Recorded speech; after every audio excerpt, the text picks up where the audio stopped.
This is chapter 16 through 20 of Lock the Doors. This is Amy's section. 16.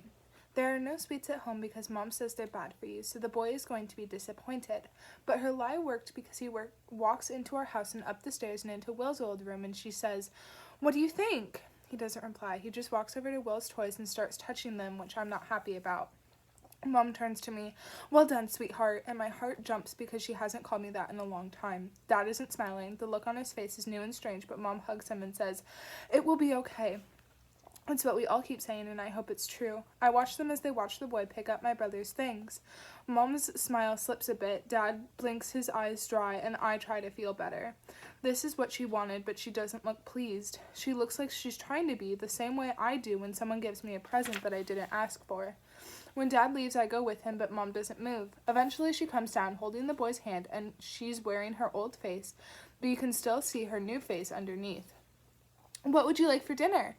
she asks, which is weird because she never asks us. She says, "You get what you're given," but the boy says, "Nuggets." Nuggets it is. When it's ready, the boy sits in my brother's seat and gobbles it down so fast, and Mom just laughs. "What's your name?" I ask, and she shoots me the worst stare.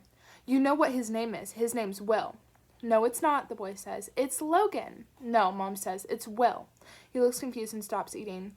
"Where's my mommy?" "She's gone away for a while," mine says. "She's asked us to look after you." The boy's lip wobbles, but he doesn't cry. He doesn't say anything else until Mom asks if he wants ice cream. I know what she's doing, and it's working. Once she said the way to a man's heart is through his stomach, and I didn't know what she meant, but now I do. She's bribing the boy with treats, but that only works until you start feeling sick. 17. "I want to go home," the boy is shouting, and Mom's trying to soothe him, but it's not helping. "Come here," she says to me. "I need you to play with Will." I still won't call him that, but Mom hates it when I say the boy or Logan, so I don't call him anything. "Be nice to him," she says. "He needs to like it here." I used to love my family, but they don't feel real anymore. Will is a dream, Mom's always pretending, and Dad is super sad.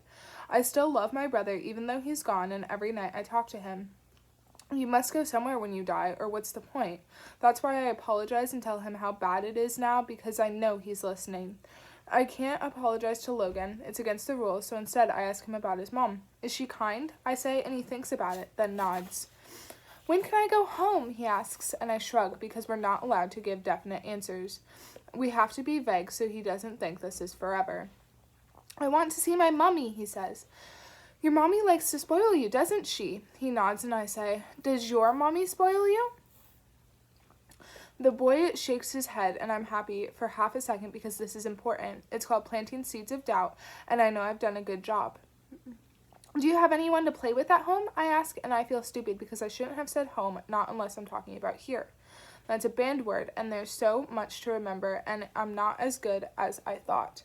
If Mom was listening, I'd be in trouble, but she's not behind the door, so I relax and watch the boy move some toys around the floor.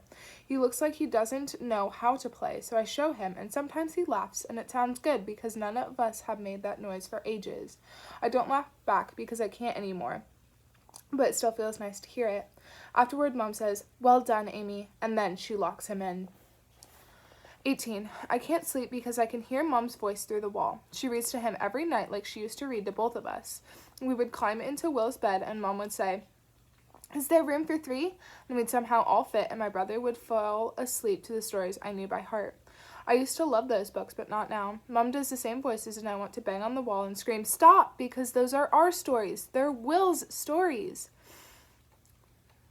I know when Logan is asleep because the mumbling finishes and the lock slides across. "Lights out," she whispers, kissing me and waiting for my smile. I try my best because she won't leave until I've done it. Every night I pray to Will because he must be listening. It's too scary to think that someone can suddenly be nothing, so I don't. "I'm sorry," I say. "I made the biggest mistake, and I hate myself. I wish you'd come back. I wish there were time machines and I could change everything. Because Creatures was a stupid game, and there was no queen, and I should never have left you." I whisper these things to the dark, and I see him there. He looks different now. He doesn't run to me or giggle. He looks sleepy, and I love him, and I'm so sorry. 19. The sounds don't stop when Mom goes downstairs, they just change. Logan cries and I bury my head under the pillow and try to think of other things, but it doesn't work. I thought I only felt guilty because of Will, but I'm not sure now.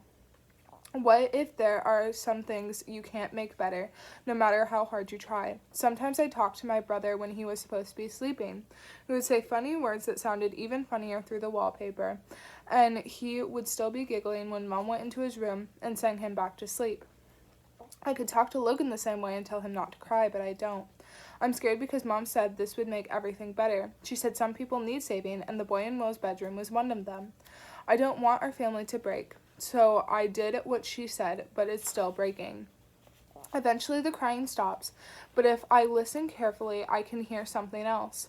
Logan is mumbling and then shouting and then screaming. He screams the same word over and over again. Mommy, mommy, mommy! But I don't think the one that comes is the one he wants. 20. The days make the nights feel like lies. In the morning, the boy sits by Will's toys like nothing's wrong, but that's all he does. He doesn't play or bring things to life like my brother did. It's like he's sitting in a waiting room and the toys around him are strangers. I think of the noises he makes in the dark and move next to him. Are you okay? I ask and he nods because Mom gets angry when he's not. I want to ask him things I'm too afraid to say out loud. I could tell him about Will, but that's against the rules. And what would I say? I think I'd made another mistake. I should have listened to the voice that said, "Stop!" But it was a tiny voice and Mom was louder. She said it was my fault, and it was, but so is this. I want to make it right. If I miss Will this much, surely Logan's mom misses him. I know she let him disappear, but we all make mistakes, and I can change this one. I can give Logan back, and Mom will be angry, but he's not hers. The lock is just a lock that slides in and out. There's no key or secret code because Mom trusts me, but maybe she shouldn't.